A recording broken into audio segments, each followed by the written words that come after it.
Bişkek'te saat 7.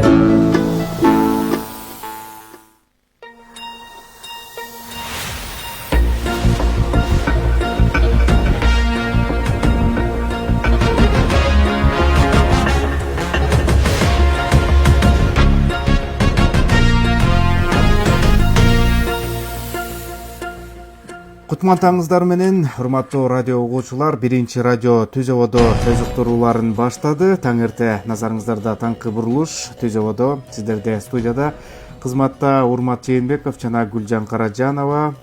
Кутман таңда бир жолу. Кутман таңыңыздар менен кадырлуу радио угармандар, сиздер бизди бир эле 104.1 радио жыштыгынан угуп тим болбостон биринчи радионун Фейсбуктагы баракчасынан да көрсөңүздөр болот. Бизди Фейсбук баракчасына чыгарып жаткан Азиз Чокморов, ошондой эле режиссердук пультта Бакташ Рахманов кызмат көрсөтүүдө.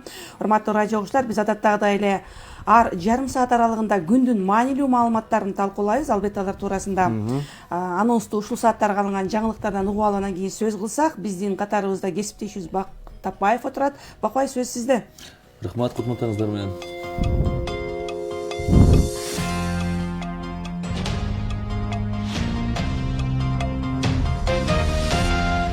Президент Садыр Жапаров бүгін 24 февральда Россияға иш сапарын алкаганда Москва шаарында президент Владимир Путин менен сүйлөшүүлөр болот. Бул тууралуу Кремлдин басма-сөз кызматы билдирет. Саясий, соода-экономикалык жана маданий гуманитардык чөйрөлөрдөгү орус-кыргыз кызматташтыгынын абалын жана андан ары өнүгүү келечегин кароо, ошондой эле Евразия мейкиндигиндеги интеграциялык бирикмелердин алкаганда өз ара аракеттенүүнүн актуалдуу маселелерин талкуулоо пландаштырылууда деп айтылат билдирүүдө.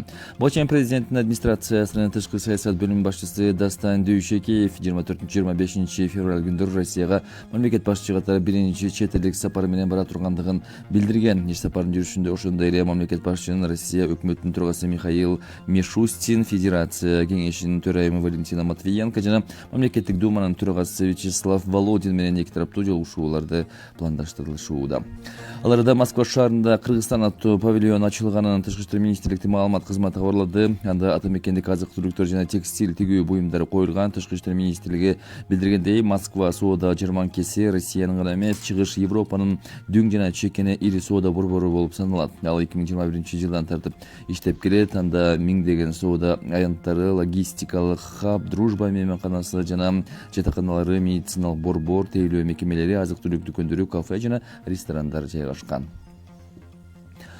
23 февральда президент Садыр Жапар Кувейт мамлекетинин эмири Шейх Наваф Аль-Ахмад Аль-Джабер Аль-Сабах менен телефон аркылуу сүйлөштү. Бул тууралуу президенттин аппараттын маалыматтык саясат бөлүмү билдирет. Мамлекет башчылары жогорку деңгээлдеги иш сапарды уюштуруу, товар жүгүтүүнү көбөйтүү, өлкөлөр ортосундагы ырааттуу авиакатамдарды жандандыруу, ошондой эле эки тараптын кызыктар болгон долбоорлорду биргелешип ишке ашыруу боюнча пикир алмашышты. Садыр Жапар Кувейт мамлекетинин эмири Шейх Наваф Аль-Ахмад Аль-Джабер Аль-Сабахты Кувейттин алдыдагы улуттук майрамдары менен куттуктап, Кувейт тарапка 2020 жылдагы пандемия учурунда Кыргызстан элине Кувейттин кайрымдуулук уюмдарынын көрсөткөн жардамы үчүн ыраазычылыгын билдирди.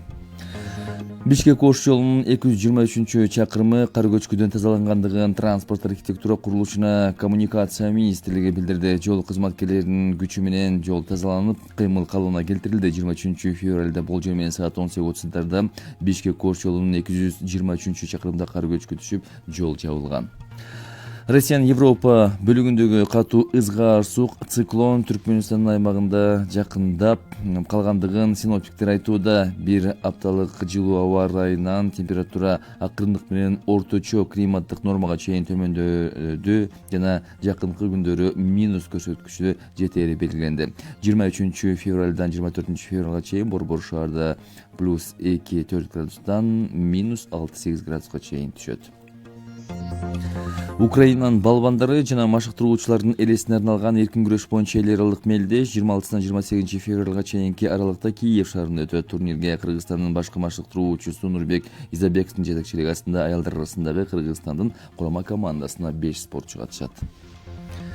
Бүгүн 24 февралда Бишкектин айрым аймактарында электр жарыгы жок болот. Түндүк электр ишканасы маалыматында 9:30 12-ге чейин 7-кичи райондо жана Профсоюз, Месароша көчөлөрүнүн кесилишинде, 9:30 15:00-ге чейин Тоголок Молдо, Васильев, Фиолетовый көчөлөрүндө жана Алтай менен Каарман Кууш көчөлөрүнүн кесилишинде, 9:30 17-ге чейин Репин, Ахунбаев, Насиров, Суванбердиев, Саратовский, Фрунзе, Пионерский, Пархаменко, Матросов, Жантөшев, Бектенов көчөлөрүндө жана Ельцкий, Кууш көчөсүнүн кесилиштеринде, Ынтымак, Жеңиш, Киргизия, Чоң Арык, Арча-Бешик жаңы конуштарында, Ала Тоо жаңы конушунда саат 10:17-ге чейин Токтогул, Гоголь, Сагынбай, Манасчы, Москва, Сүйүнбаев жана Осмонкул көчөлөрүнүн кесилишинде, Кайназаров жана Профсоюз көчөлөрүнүн кесилишинде, 15:30-дан 18-ге чейин Махатма Ганди, Саадай көчөлөрүндө жана Кожобергенов, Витебск, Кууш көчөлөрүнүн кесилишинде болбойт. Бул учурда оңдоп түзөө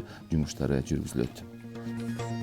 Эми валюталар курсу менен таанышып алыңыздар. 1 Америка доллары 84 сом 64 тыйын, евро 102 сом 43 тыйын, 1 орус рубль 1 сом 13 тыйын, казак теңгеси 20 тыйынга бааланууда. Бүгүн Чүй Талас областарында абанын температурасы 2-7 градус жылуу болсо, Ош, Жалал Бачын, Баткен областарында абанын температурасы 3-8 градуска чейин жогорулайт. Ысык Көл, Нарын областарында абанын температурасы 6-11 градус жылуу болсо, бүгүн Бишкек шаарында абанын температурасы 4-6 градус жылуу. Рахмат, бакыт, ыраазычылыгыбызды билдиребиз. Биз уктуруубузду улантабыз. Урматтуу радио окуучулар, дагы бир жолу эсиңиздерге салып өтөлү. Сиздер биринчи радиодо таңкы бурулуш программасын угуп жатасыздар.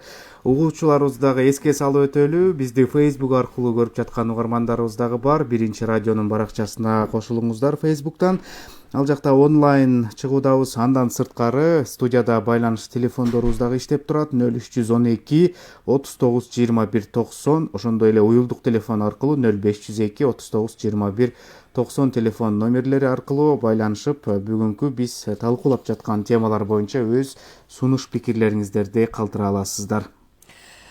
Ооба, Кесиптешев мына жогоруда Бакыт аба ырайы тууралуу бир катар жаңылыктарды айтып өттү. Алдыда да суук күндөр боло тургандыгы белгиленип жатат. Кар жаашы мүмкүн дейт. Кечинде Бишкек Ош жолунда кар көчкү да түшүптүр. Албетте, бирок мындай аба ырайы Бишкекте байкалбайт, Эшикте биз келатканда аба ырайы жакшы эле болчу. Негизи эле адам баласы бат эле бир нерсеге көнөтүшөт экенбиз да. Мисалы, акыркы бир жумада эле күн жаздагыдай жыпчылуу болуп калды. Эми бирок болбосо кыш кыш бүтө элек. Анан биз көнөтүштүк. Ошон үчүн кыштын бүтө электигин эске салып коелу. Бакыт да эске салып өттү окшойт. Жакын күндөрү суук бар экенин. Ооба, негизи жаздагы суук өпкөдөн өтөт деп коет эмеспи, жазгы суук. Канчалык адамдар ушу жылуу абага күн жылып бараткандыгына куштарланып, ошого жараша кийим да кийип калышы мүмкүн, жеңил кийимдерди. Бирок баары бир андай суук адамдын ден соолугун жабырката тургандыгын дарыгерлер эскертип келишет. Дагы да болсо биз кыш мезгилиндебиз. Алдыда майрам күндөрү удаасы менен келген майрамдарга бай айлар дагы жакындап жатканын айта кетели. Кечээ эле өлкөдө ата мекенди коргоочулардын күнү белгиленди. Жоокерлерди президент Садыр Жапаров куттуктап, өкмөт башчы Улукбек Марипов коргоо министрлигинин аскер бөлүгүнө жоокерлердин күнүмдүк жашоо шартын көрүп, аскердик бөлүктүн аскер техникасы жана куралданышы, ошондой эле аскерлердин тамактануусунун уюштурулушу менен таанышты. Ооба, аскер жаатындагы эксперттер ушул өлкө көз карандысыздыгын алган жылдары кыргыз армиясынын абалы абдан начар абалда өткөрүлүп берилгенин, бүгүнкү күндө абал бир кыйла жакшырып калганын айтып келишет. Союз кулагандагы жоокерлердин жашоо шарты турсун, ушул көчөдө жегенге нан сурап калган көргөн учурлар дагы көп кездешкени айтылып жүрөт. Анан техникалар сатылып жок болуп кеткен күнү бүгүнкү күнгө чейин коомчулукта түрдүү кептердин жаралышын себеп кылууда.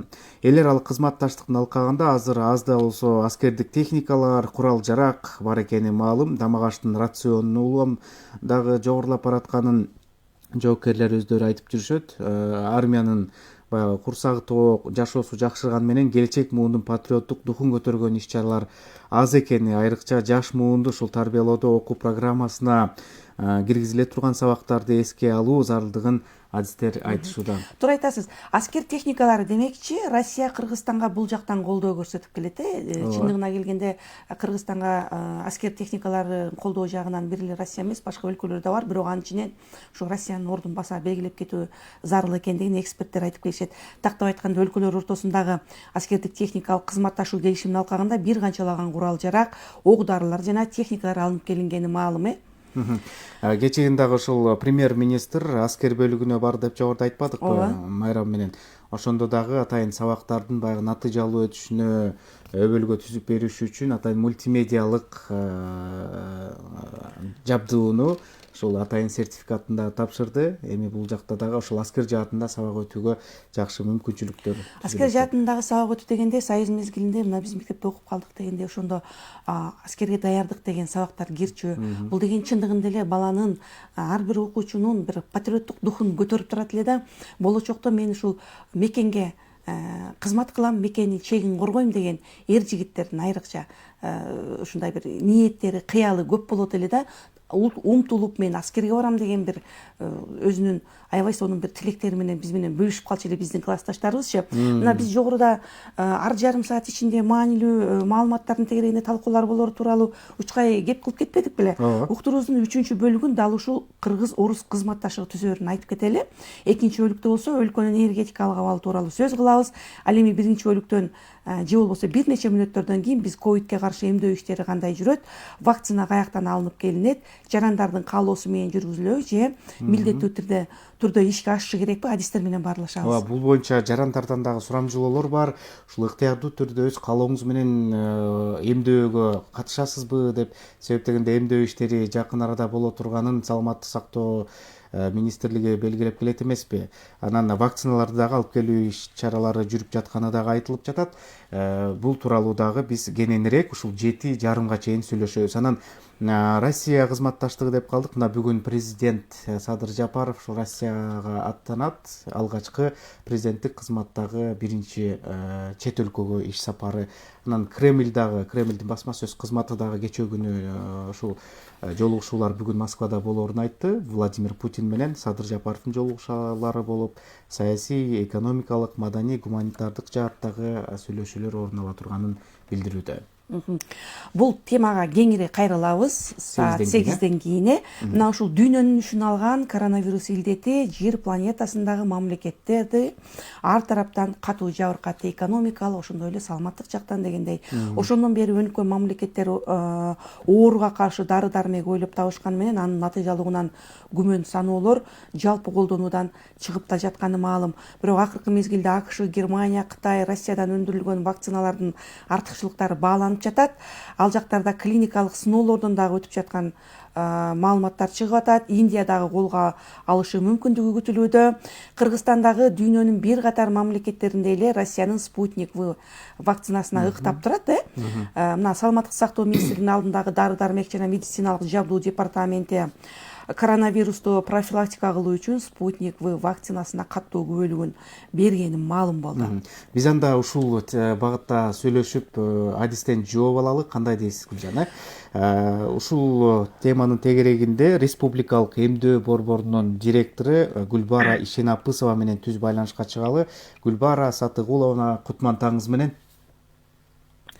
Алло, Гүлбара айым, саламатсызбы? Кутман таңыңыз менен. Кутман таңыңыздар менен. Рахмат. Жогоруда айтып кеткендей эле саламаттык сактоо министринин алдындагы дары-дармек жана медициналык жабдуу департаменти коронавирустун профилактика кылуу үчүн Спутник В вакцинасына каттоо күбөлүгүн бергени маалымдалууда. Мындан кийинки кадам кандай болот?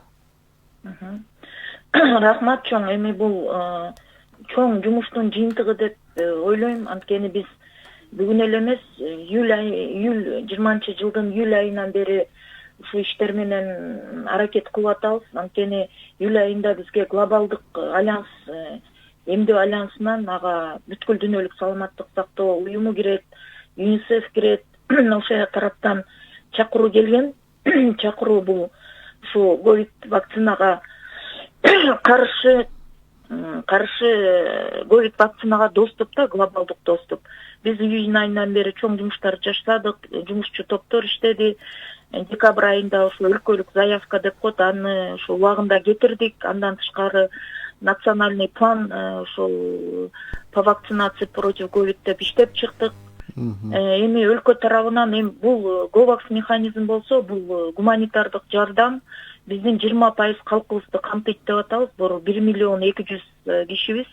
эң биринчи медициналык жана социалдык тармакта иштеген жарандарыбыз, андан тышкары 65 жаштан жогору жана көп ушу хронический оорулар менен ооруган сахарный диабет, жүрөк оорулары ушундай жарандарыбыздан группа риска деп коебуз. Анан бир гана гуманитардык жардамды күтпөстөн биздин саламаттык сактоо министрлиги ошо андан тышкары өзүнүн бир министри финансыга өзүнүн расчетторун жасап, дагы бир ушу биздин республикалык бюджеттен дагы ошо октябрь айынан бери эле аракеттер кылынган. Ал кезде баягы убактылуу өкмөт дагы ушу Россия Федерациясына кайрылып бизге баягы 500 000 дозадан жогору ушул Россия производство Камговид Вак деп коет бул вакцина. Спутник Ви ошол кезде 3-чү клиникаларын өтүп, жана бүткүл дүйнөлүк саламаттык сактоо министрлиги, бүткүл дүйнөлүк саламаттык сактоо уюмунун ошо временный регистрациясы деп коет, ошондон өткөндө бир ушундай кайрылуу болгондо, анан азыркы күндө жумуш токтогон жок. Биз дагы бүт ошо туура кадамдар жасалсын деп, биздин департамент лекарственного обеспечения ДЛО чоң жумуш жасап, ушул регистрационное освидетельствование деп коет, ошону ушул россиялык вакцинага алды. Андан тышкары бул биздин министрликтин буйругу менен перечень лекарственно жизненно важных лекарственных средств деп коет, ПЖЛС, ага да кирди.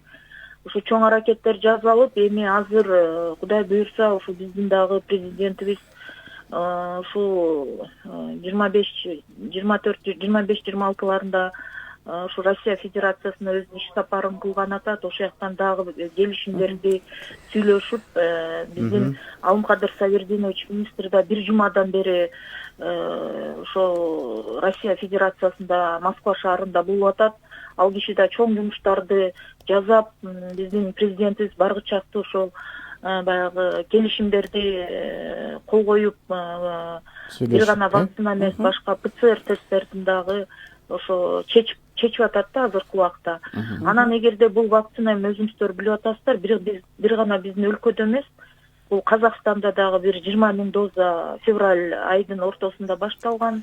Гүлбар айым, абдан жакшы маалыматтарды айтып берип атасыз. Таңатпай эле ошо биздин вакцина тууралуу сөз кылып атканыбыз биздин жарандарды дагы кызыктырып жаткандыгы маалым болууда. Телефон байланышта бир угарманыбыз турат. Ошону угуп алып анан кийин маекти улантсак кантесиз? Угуп турбайлыбы? Хорошо. Угуучубуз бар, саламатсызбы?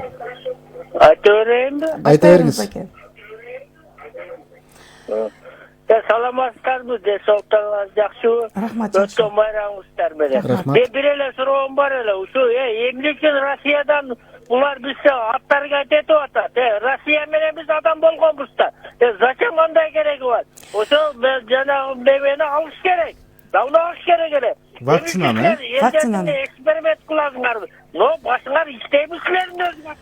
Урматтуу радио көрөрман, мына ушул кыргыз-орус кызматташтыгы тууралуу өзүнүн кабатырлык артуусун билдирип аткандыгы маалым болду. Чындыгында эле бул боюнча дагы биздин радио угуучулардын дагы сурамжылоо салдык элек. Ошондо угуп албайлыбы, Гүлбар айым? Ооба, бизде сурамжылоо бар. Мен өзүм калоо менен катышам. Бул ар бир адамдын өзүнүн ден соолугу керек дейм да. Ар бир адам өзүн сыйласа, өзүнүн ден соолугун сыйласа алыш керек.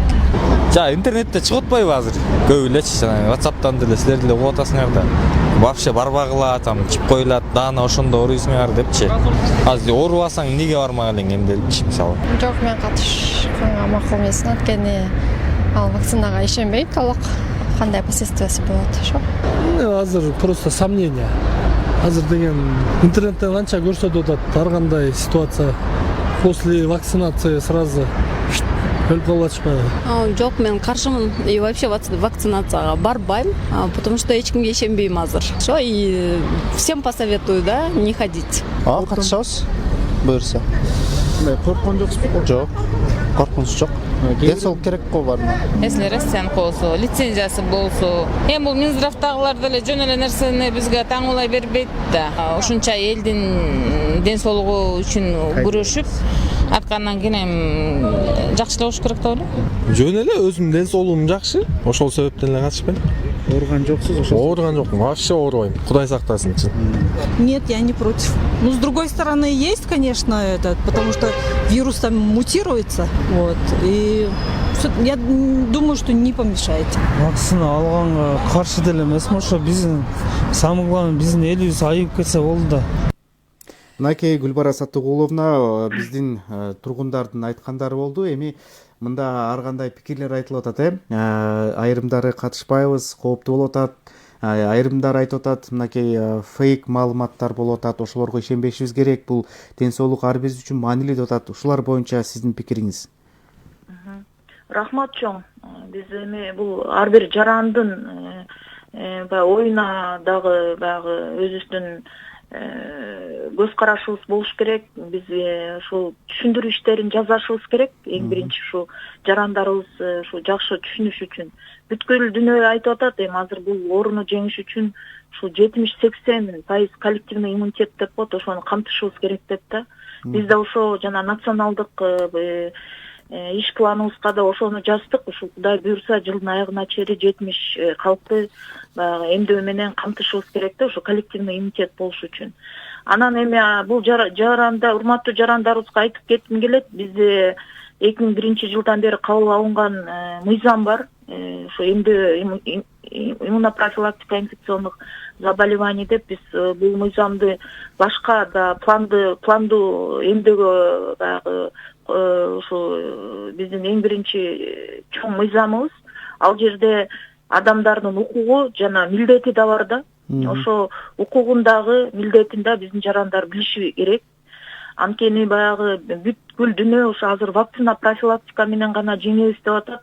Канча чаралар көрүлдү, 1 жылдан ашып кетти бул ковид оорусу болуп атканына, мутация болуп атат. Ошон үчүн кээ бир жарандарыбыз айтып атпайбы, бул жөн эле баягы алып келинген жок да деп. Биз баягы алып эле баягы Россия Федерация бизге 500 000 берди, же болбосо 50 000 берди деп эле алып келип эле сайган жокпуз.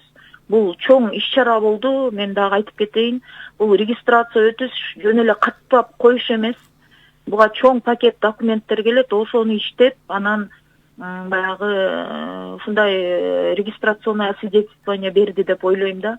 Андан башка эми биз бул күмөн санап атканын мен түшүнүп атам, анткени биздин сайтыбызда бар, прививка KG, андан тышкары телефон доверия бар. Биз ушу июнь айынан бери иштеп атабыз калкыбыз менен, алардын ошо суроолоруна жооп берип. Эми бул вакцина деген эң бир нерсеси бул баягы күмөн саноонуку, бул башка вакциналардын баягы иштеп чыгарылышына 10 жылдаган изилдөөлөр келсе керек болсо, бул вакцина эми 1 жылдын ичинде жасалып, анан жана бүткүл дүйнөлүк саламаттык сактоо уюмунун ошо регистрациясынан список деп коет, список воз в период чрезвычайных ситуаций деп кирип атат. Эми бул дагы бул бир гана биздин өлкө кабыл алган чечим эмес, бүткүл дүйнөлүк ошо чечимди кабыл алып атат да.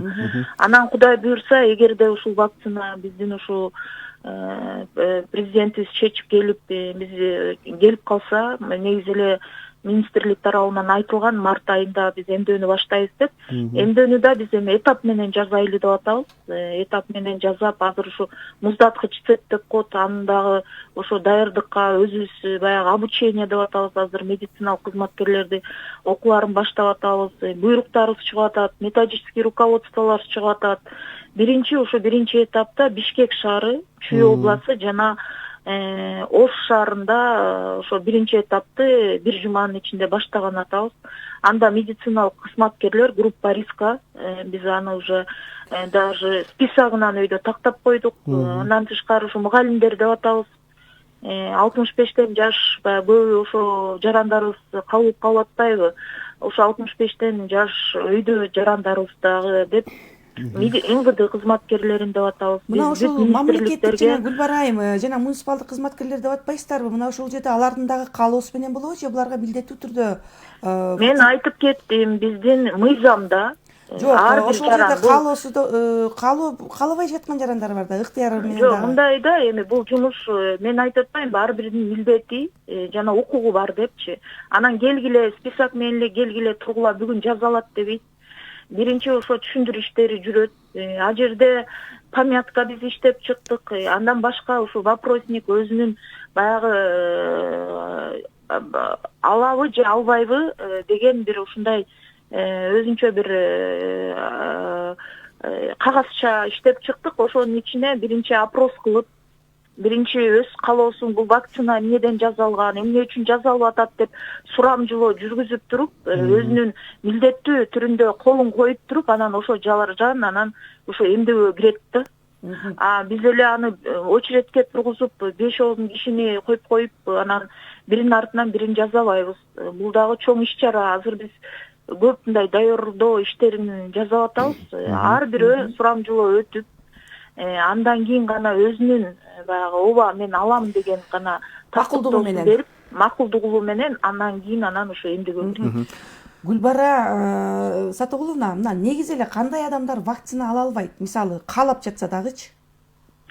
Бул биз деген азыр көп вакциналардын инструкциялары чыгып атат. Өзүңүздөр эле мына журналисттер, ушул маалымат тармактагылар көп мына тиги вакцина мындай экен, бул вакцина мындай болот экен, анын мунун противопоказаниясы бар экен, курамында мындай экен деп көп маалыматты интернет тармактардан алып атпайсыздарбы?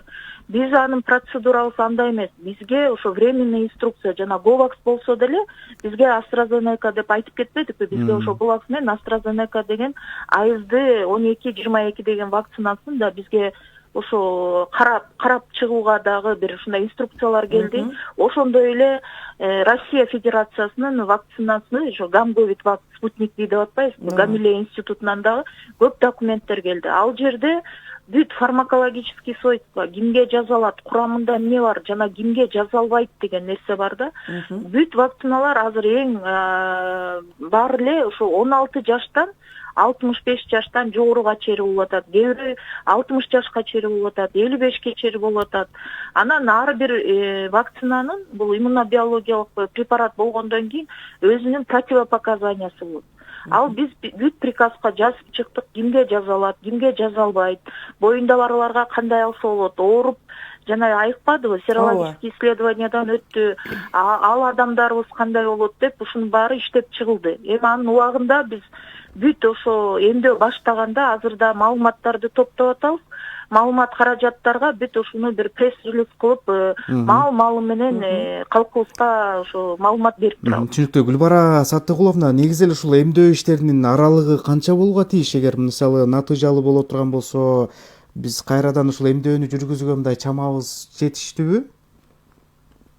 Биз азыр биздин Алымкадыр Сабирдинович бул өзү ушу бир жума мурун барып көп жумуштар жасап атат деп атпаймынбы. Анан биз деген бул июнь айынан бери баштадык да.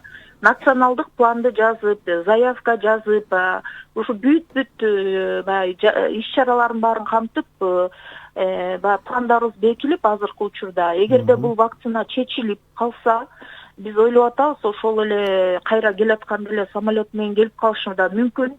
Анан биз муну коюп коюп эле анан келди, анан дагы даярдык болуп атат дебейбиз, бирок кандай бизге ушул правительстводан башташыбыз керек деп чечим кабыл алып, анткени президентибиздин да указы чыкпадыбы. Эң биринчиси ушу калкты эмдөөдөн өткөрүү деп атат. Анан биз муну көп узартпайбыз. Бүгүн мен да ошо Ош шаарына учуп кетип атам, анткени мен айтпадымбы ошо Бишкек, Чүй жана Ош шаарында болот, ошо бүт дайындыктар уже жүрүп атат. Биз ошо буйруктарыбыз кабыл алынган, ошо менен эң биринчи азыр ошо обученияларды өтүп атабыз. Андан кийин анан ойлойм биз өлкөнүн практикасында биринчи жолу вакцинация кылган жокпуз, жаңы вакциналар. Биз календарыбызга деле 5 вакцина киргизгенбиз ушунча жылдан бери. Кудай буйрса, саламаттык сактоо министрлигинин опыты бар. Эң биринчи ушу коммуникациялык стратегический план деп болсо, аныбыз да кабыл алынды. Эми биз ушундай жарандарыбыздын деле соцопросун биз деле угуп атабыз. Телефон доверияга күнүгө менин адистерим отурат. Андан тышкары республикалык РСУС деп коебуз, укрепление здоровья аягында эле журналисттер иштеп атат. Биздин пресс-служба иштеп атат, канча маалыматты берип, натыйжасында биз ушу калктын маанайын да билебиз, суроолорун да билебиз. Ошон үчүн азыр коммуникация эң биринчи алып келгенде эле эртеси күнү баштабастан эң биринчи ушу бир жуманын ичинде ойлойм, бир чоң коммуникационный бир кампания өтөбүз. өтүп туруп ошо вакцина эмнеден жасалган, эмне үчүн жасалат, 3 гана суроо да, эмне натыйжа берет жана кандай кепилдик берет деген гана халкыбыздын суроосуна жооп берип туруп, андан кийин аны жасап баштайбыз. Акыркы сурообуз кыска жооп сизден күтүп атабыз. Мына ушул спутник V вакцинасы деп атасыз. Ошол бир тажрыйба болгон беле? Эмне болгонбу? Тажрыйба. Тажрыйба эми бул бир гана биздин өлкө эмес. Азыр менин угумушумча ушундай регистрационный номерди алып, жана биздин освидетельствону алып 29 уже өлкө өткөн. Казакстан менен да биз сүйлөшүп атабыз. Россия Федерациясынын коллегалары менен Африкада болуп атат. Азыр Швейцариядагы ушу спутник Вини алабыз деп атат. Эми бул эффективдүү деп атпайбы? Эффективдүү 95% деп атат да. Эгерде жанагы механизм Govaks менен AstraZeneca алса, ал деле 95%га чыккан жок, бирок ал жанагындай курч ооруларды, өлүмдү ошону дагы баягы бир коргойт деген дагы анда 70%га чейин жакшы нерселери болуп атат да. Анан бул чечимди бүт баарын эле биз жалгыз эле биздин центр же болбосо Министерство здравоохранения кабыл ала бербейт. Биздин министрликте 12-жылдан бери научно-техническая группа экспертов по иммунизации бар. Ошол группа карап туруп, андан кийин гана бизге рекомендация берет. Алар бүт жанагы келген инструкцияларын баарын окуп, совещать этип туруп, андан кийин рекомендация алып, анан ушул вакцинаны кабыл алабыз деген чечимге келебиз.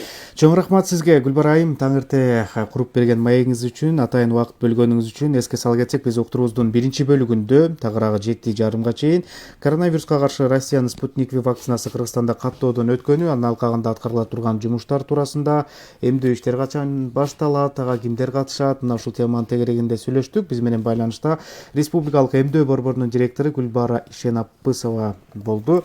Эми биз уктуруубузду уланталы. Гүлжан. Бишкекте саат 7:31 өткөндүгүн көрсөтүп атат. Ар жарым сааттарга алынган жаңылыктар турмугу менен таанышып алсак дагы уктуруубуздун 2-бөлүгүнө өтсөк, ал эми жаңылыктарды орус тилинде сиздерге Канат Султакеев тааныштырмакчы. Спасибо большое. Доброе утро всем. В эфире новости часа.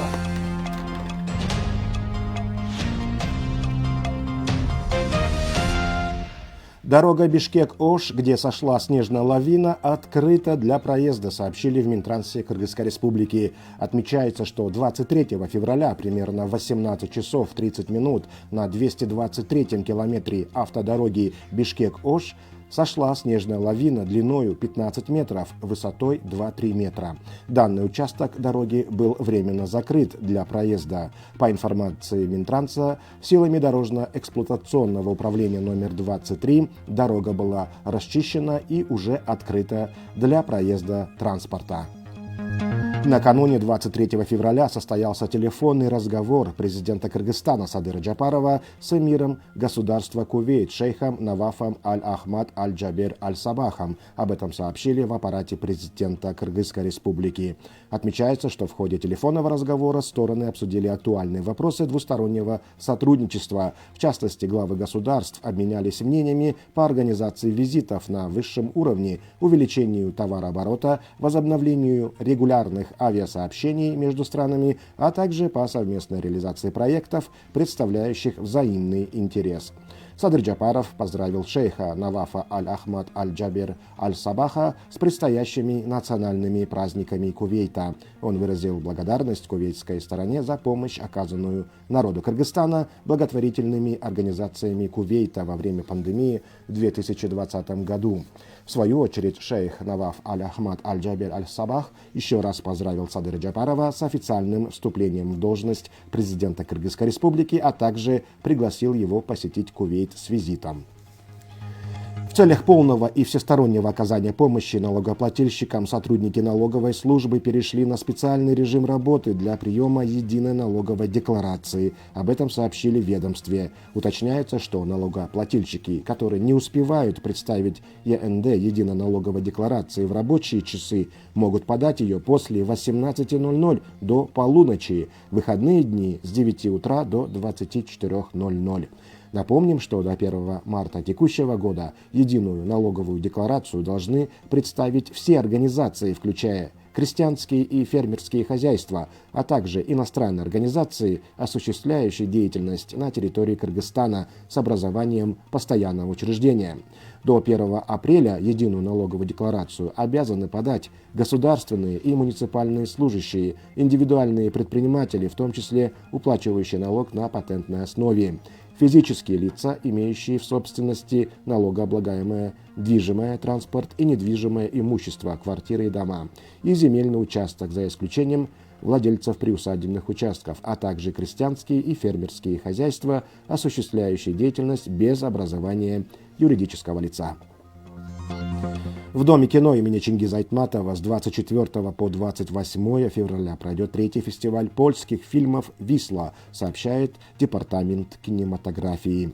Фестиваль «Висла» ежегодно проводится во многих странах, в том числе в Хорватии, России, Южной Корее, Турции, Грузии, Сербии и других. В программе фестиваля представлены лучшие польские фильмы последних лет, получившие признание не только отечественной, но и зарубежной публики. Они получили многочисленные награды на международных кинофестивалях и привлекли многих зрителей в польские кинотеатры. На «Висле» в Кыргызстане будет представлен номинированный на кинопремию «Оскар» лучший польский фильм последнего года «Тело Христово» Яна Комасы. Традиционно в программу будет также включен блок короткометражных фильмов студентов киношколы Кшиштофа Кислевского Сизилецкого университета. Международный турнир по спортивной борьбе памяти выдающихся украинских борцов и тренеров пройдет 26 и 28 февраля в Киеве. Как сообщает Федерация борьбы Кыргызстана, в состав сборной Кыргызстана среди женщин примут участие 5 спортсменок под руководством главного тренера Нурбека Изабекова.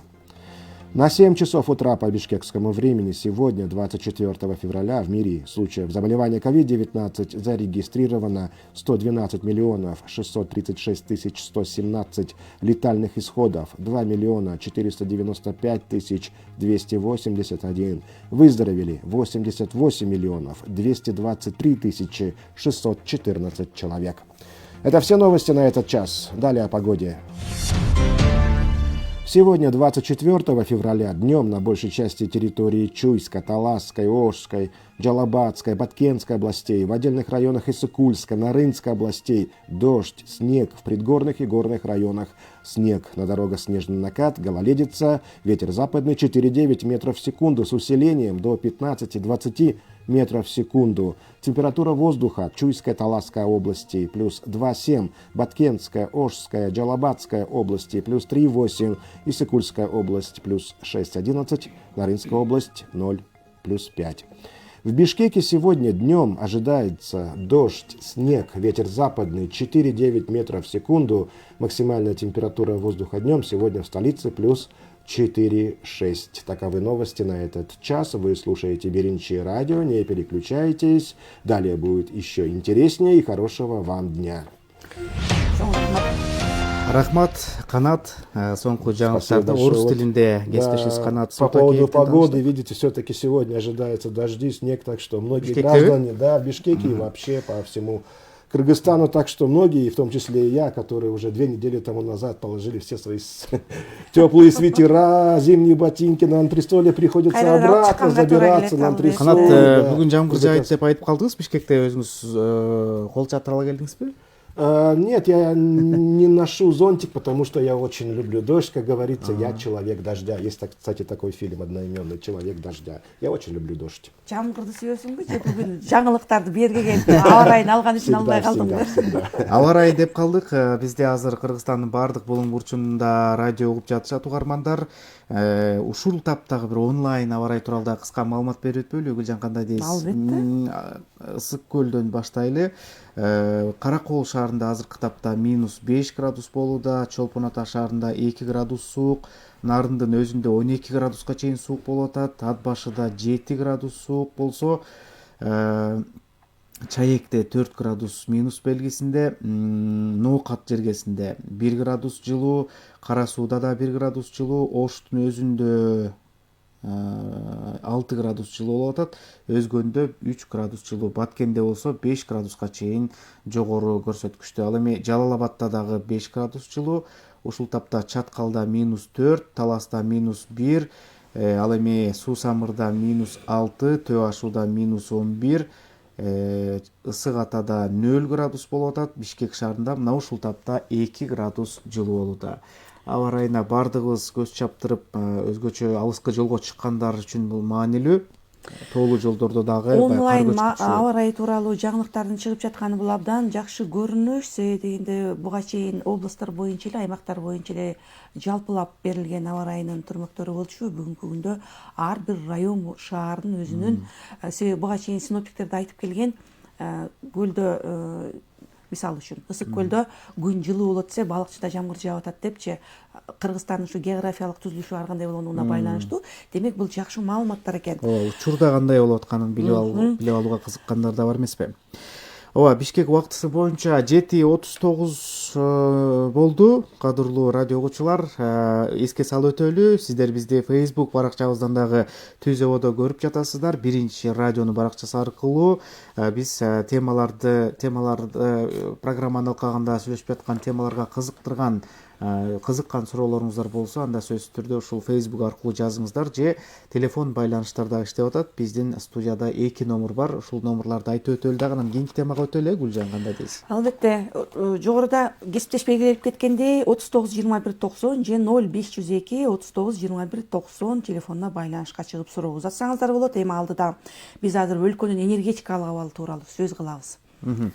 Улуттук энергия холдинг 2022 жылдын апрель айында Токтогул ГЭСинде суунун көлөмү 5,5 миллиард куб суу калышы мүмкүндүгүн кабарлады. Эгер ушундай абал түзүлүп калса, Кыргызстандын башка мамлекеттерден электр энергиясын сатып алуусу керек болот. Ошол эле альтернативдүү жол каралышы керек деп билдирет маалыматта. Биз ушул теманын тегерегинде сүйлөшөлү. Биз менен азыр түз байланышта Улуттук энергия холдингдин төрагасы Бакыт Сыдыков турат. Саламатсызбы, Бакыт Муканалиевич? Саламатсыңарбы? Айтсаңыз, мына 2022 жылга Токтогул ГЭСиндеги суунун көлөмү тууралуу маалыматтар айтылып жатат. 5,5 миллиард куб суу калышы мүмкүн деген. Мындай божомолду эмнеге таянып билдирип жатасыздар?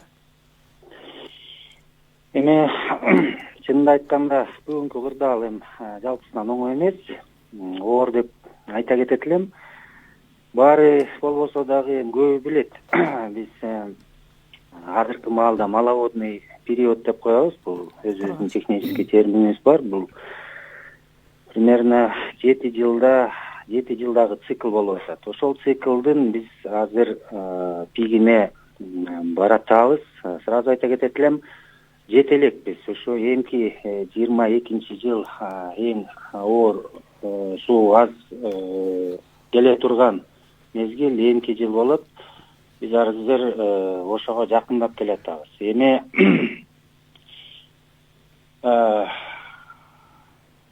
мындай деп түшүндүрсөм болот да, ошо мисалы гидромет 100% прогноз божомол берет суунун келиши боюнча Нарынский Нарын дарыясына. Нарын дарыясына. Ошондо орто эсеп менен алганда жыл сайын 12 среднем орто эсеп менен алганда 12,5 миллиард кубометр суу жылында агып келчү. Бирок бул көрсөткүч 2019 жылдан баштап төмөндөп келатат. 11,5-11,7 19-20 жылды көрсөтүп атат. Эми быйыл дагы ошо 12 миллиардка жетпей келебиз. Андан сырткары биздин ички потреблениябызды алсак, бир жылда мисалы былтыр алсак 20 жылда биз 15 миллиард 300 миллион киловатт саат өндүрүп, ошол эле көлөмдү биз кайра эле өзүбүзгө потребление, ички потребление кеткен. Ошону менен эми маловодный периоддон биз пока чыга албайбыз. Анан алдын ала айта кетсек, кандай иштерди кыла алабыз? Эми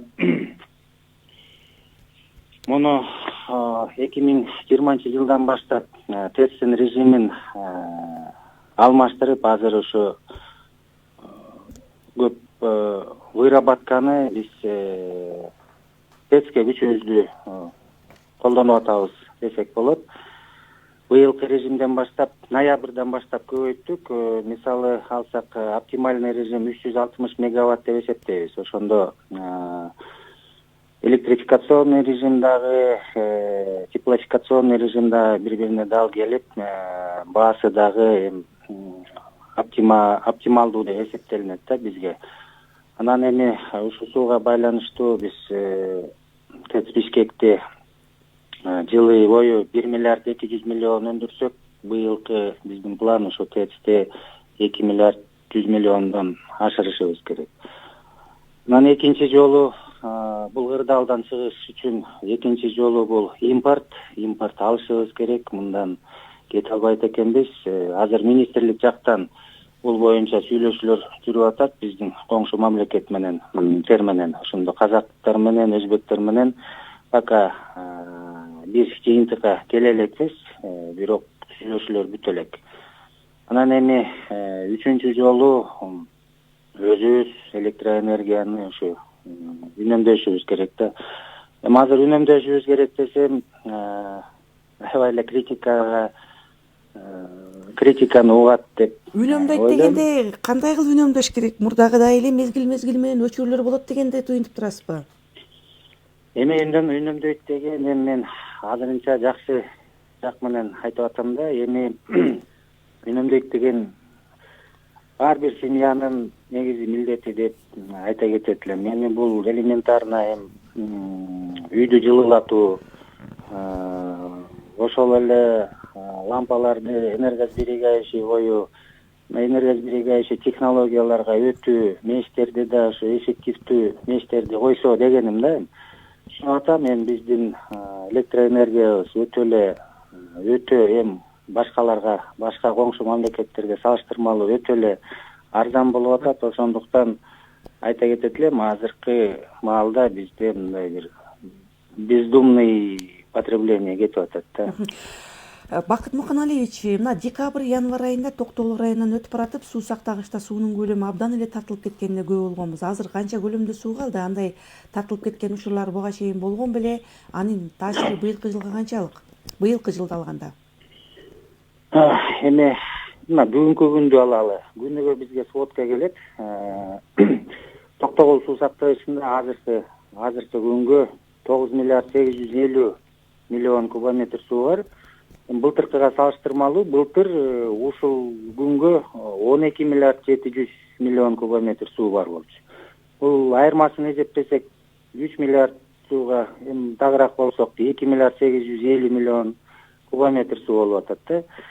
Анан эми суунун келгени секундасына 200 метр суу келип атса, агып чыкканы 3 эсе көбүрөөк болуп атат. 600дөн так айтканда 660 метр секундасына агып чыгып кетип атат да.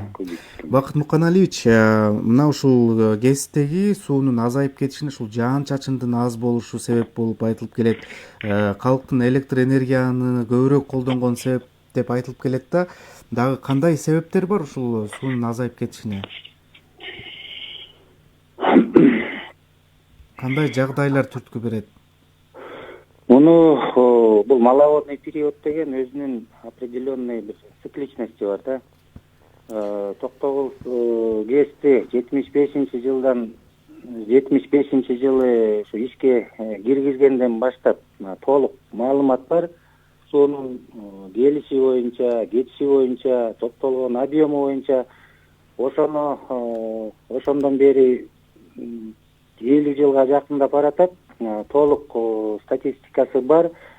Ошол статистиканы, графикти карасак, примерно бир 7 жылдык циклы болуп атат.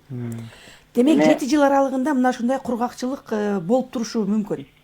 Ооба, ошол эле мисалы алсаңар, акыркы маловодный период баарыңыздар эсиңерде бар болсо керек, 2014-жылы ошондой болгон. Ошондой мезгилге келген. Демек азыр ага чейин болсо ошо 2008-2009 ошондой мезгилиге келип калганбыз да.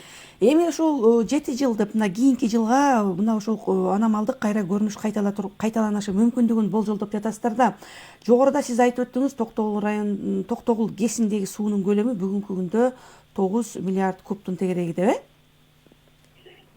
Ооба. Ошол эми канчалык жеткиликтүү? Мына аномалдык кургакчылык боло турган болсо, суу мына синоптиктердин билдирүүсү дагы анчалык бизди кандай десем, мындай бир болжолдуу түрдө ушундай суу аз болот деген бир жыйынтыктарды берип атат. Демек, будан улам сиз айтып атасыз, бир светтин дагы баасын караштыра турган учур пайда болушу мүмкүндүгүн кыйтканыңызды туйдук. Демек, мына эгер тарифти көтөрүү жаралышы мүмкүнбү буга байланыштуу? Эми тариф өзүңөр билесиңер, биздин чарба менен чарбалык жумушту ушу саясатка аябай эле аралаштырып салышкан. Эми башка жерден эми тарифтер ошол эле газды алсак, сууну алсак, башка бир услугаларды алсак, эми ал жак өзүнүн ирети менен жыл сайын болбосо дагы керектүү маалда тарифтер өсүп, инфляцияга жараша да өсүп келатат. Эми тилекке каршы электроэнергияныкы андай болбой жатат. Бул саясат маселеге, что здесь скрывать, саясат маселеге айланып калган. Бирок мен мисалы келтире кетсем, акыркы орто мөөнөттүк саясаттык тарифтик саясаты 2014 жылы өкмөттүн токтому менен бекилип 2015 жылы иштеп баштаган. Ошондо 1 апрелден баштап 2015 1 апрелден баштап 20% көтөрүлүш керек болчу, бирок ар кандай себептер менен тиги шайлоо болуп августтан баштап 10% көтөрүлдү. Ошондон баштап 15 жылы потребление электроэнергии 10% түштү. Мына мындай бир бул дагы как бы механизм болуп атат да үнөмдөөгө. Түшүнөт, эми канчалык кымбат болсо ошончолук. Бакыт Муканалиевич, сурооңузду түшүндүк. Демек, бул маселе саясатташпаса дагы мына ушундай кырдаалдан улам кайрадан көтөрүлүшү мүмкүндүгү бар. Мына Кыргызстан суу ресурстары боюнча Борбор Азияда 2-чи орунда турат деп адистер айтып келишет. Анын гидроэнергетикалык потенциалы 142 миллиард киловатт сааты түзөт. Бирок анын 8-10% гана иштете тургандыгы маалым. Мына Кыргызстанда электр энергиясынын натыйжасыз иштеп чыгуу жана аны таратуудагы жоготуулар чоң маселе экени, керек болсо эл аралык уюмдар дагы айтып келген эле. Сууну рационалдуу пайдаланууда эмнелерди эске алуу зарылдыгы турат, мисалы сиз айтып өтсөңүз? Туура айтасыз. Гидропотенциал Кыргызстандыкы өтө эле чоң. Ушу Борбор Центральный Азиядан алсак дагы ошо Тажикстандан кийин эле биз барабыз, бирок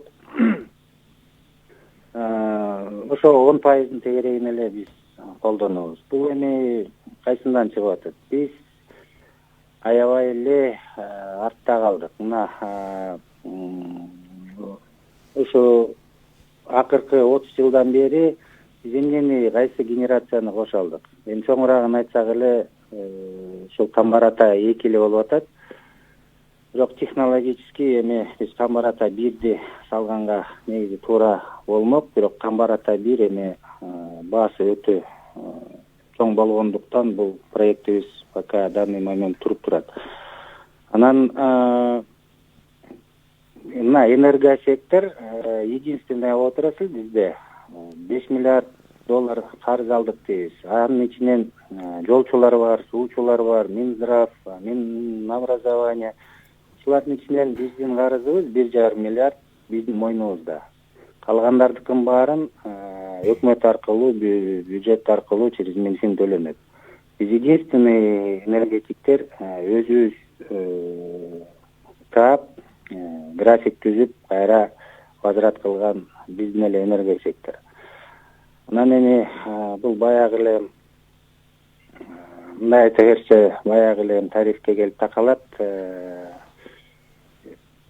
тарифтики өзүңөр билесиңер биздики социально направленный, анан ошо бүгүнкү күндө мен айтат элем энергосектор убытка менен иштеп келатат. Анан азыр дагы улам үстүнө карыз ала берген дагы уже биз чекке жеттик, карыз башка ала албайбыз.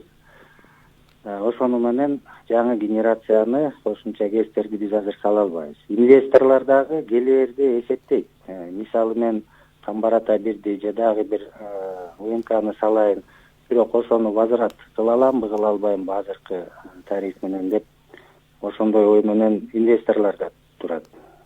Единственная надежда инвесторлордуки ошо Касаминге, Касамин иштесе, может быть, кайра ал акчаны аптай алам деген ой менен келиши мүмкүн. Бакыт мырза, коңшу мамлекеттер менен суу энергетикалык ресурстарды биргелешип сарамжалдуу колдонуу маселелер боюнча кызматташуу, электр энергиясын сатуу рыногун жана кошумча кубаттуулук резервин кеңейтүү иштери кандай болуп жатат? Бул ЕС алкагында дагы негизи каралыш керек. Оптовый рынок деген азыркы маалда мыйзамдар иштелип жатат. Ушу керектүү ИПАлар да иштелип жатат, толугу менен бүтө элек. Пока бул понятие биздики эми оптовый рынок деген условный понятиябыз бар, но мыйзамдаштырыла элек деп айтат элем. Бирок буга биз жакын арада барышыбыз керек. ЕС алкагында өзүбүздүн ушу усул боюнча жоопкерчиликтерибиз бар.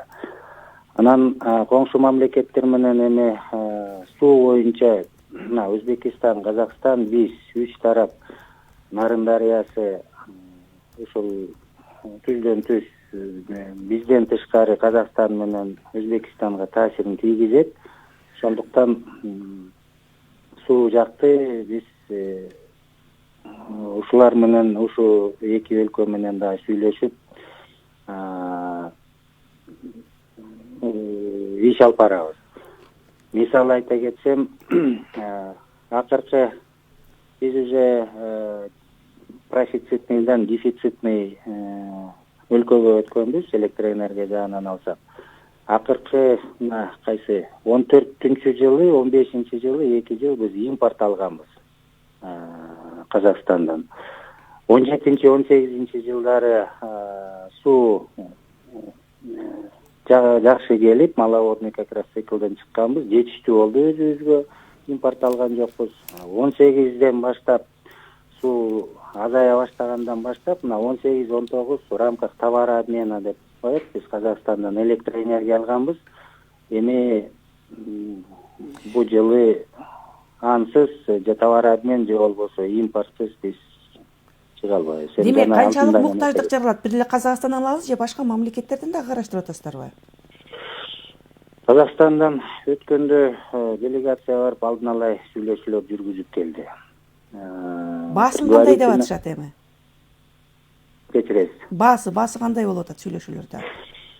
Баасына токтоло элекпиз. Биз айткан былтыркы көлөмдөгү былтыр Казакстан менен 500 миллион киловатт саатка договорго кол коюлган 2,4 центке. Анан ошондой эле пролонгация болуп, биз 21-жылдын 1-кварталында кошумча 600 миллион киловатт саат алмакпыз. Бирок тилекке каршы ошо техникалык шарттарга байланыштуу, андан сырткары ошо Казакстанда дагы кышкы мезгилде тартылыш болуп, алар бере албай калышты. Ошол сүйлөшүлгөн биринчи этаптагы 500 миллион киловатт сааттын ордуна жаңы жылга чейин 52 миллион киловатт саат бере алышты. Анан быйыл сүйлөшкөндө ошол эле условияга биз сурап атабыз. Алардыкы эми баасы жагынан пока мындай келише элек. Баасын өйдөрөөк көрсөткөндүгүнөн байланыштуу пока импорт маселеси аяк менен чечиле элек. Бирок алдын ала айта кетсем, ошо товар обмен катары алар макул болуп атышат. Товар обмен деген быйыл 900 миллион киловатт саат товар обмен катары биз электроэнергия алсак, кайра сууну 3 жылга бөлүп туруп 300 миллиондон быйыл 300, эмки жылы 300, анан аркы жылы 300 алдын ала пока ушул условияларга Казакстан даяр болот. Бакыт Муканалиевич, акыркы сурообуз, айтсаңыз, Кыргызстан өзүнүн энергетикалык муктаждыгын өзү эле жапса болот деген энергетиктер, эксперттердин пикири бар да. Бул ошол жогоруда сиз ири гэстерди айтып атасыз, ошол эле мезгилде чакан гэстер менен маселени кантип чечсек болот? Туура айтасыз. Чакан гэстерге ошо жол берсек, ушулар чакан гэс менен негизи эле объект ии менен бир топ бизге жардам болмок эле. Элекке каршы азыр ушу мыйзам жоболу мыйзам чыккан 2019 жылы 24-июнда коэффициенти, мурунку коэффициенттер азайып, 1-3кө айланып, бекилип, негизи ошо виенин чоң өндүрүшүнө жол ачылганда, бирок ички документ, ички жоболору эмдиче азыркы күндө бүт элек. Бүтсө ошо бүт застройщик виелер күтүп атат. Бүтсө ошол виени эртерээк өндүрсөк ушу жакшы болот эле деп ойлойм. Анткени эми коңшу мамлекеттерге ал импорттун электроэнергиянын акчасын төлөгөнчө, мындан көрө ички биздин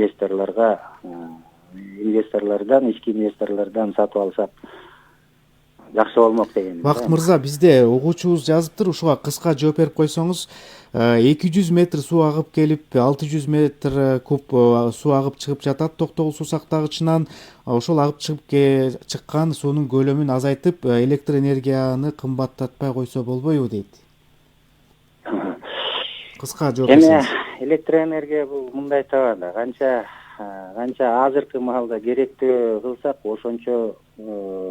ошончону сразу чыгарып беришибиз керек. Бул деген эми холодильникке же бир жакка кое албайбыз, сактай албайбыз. Бунун баары режимге жараша болот, потребленияга жараша болот. Канчалык биз керектесек, ошончолук чыгарышыбыз керек. Анан бүгүнкү маалда буга чейин биз жыл сайын бизде резерв менен келет элек.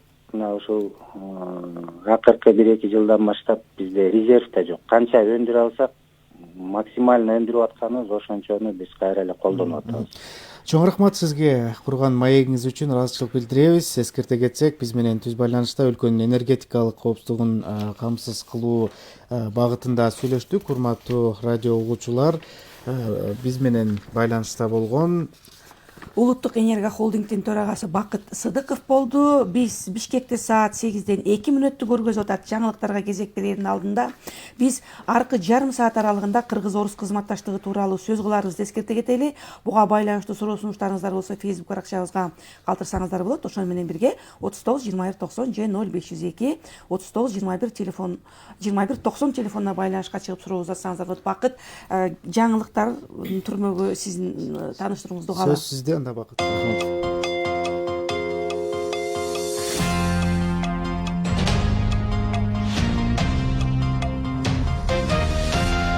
Президент Садыр Жапаров бүгін 24 февралда Россияга иш сапарын алкаганда Москва шаарында президент Владимир Путин менен сүйлөшүүлөрү болот. Бул тууралуу Кремлдин басма-сөз кызматы билдирет. Саясий, соода-экономикалык жана маданий гуманитардык чөйрөлөрдөгү орус-кыргыз кызматташтыгынын абалын жана андан ары өнүгүү келечегин кароо, ошондой эле Евразия мейкиндигиндеги интеграциялык бирикмелердин алкагында өзара аракеттенүүнүн актуалдуу маселелерин талкуулоо пландаштырылууда деп айтылат билдирүүдө.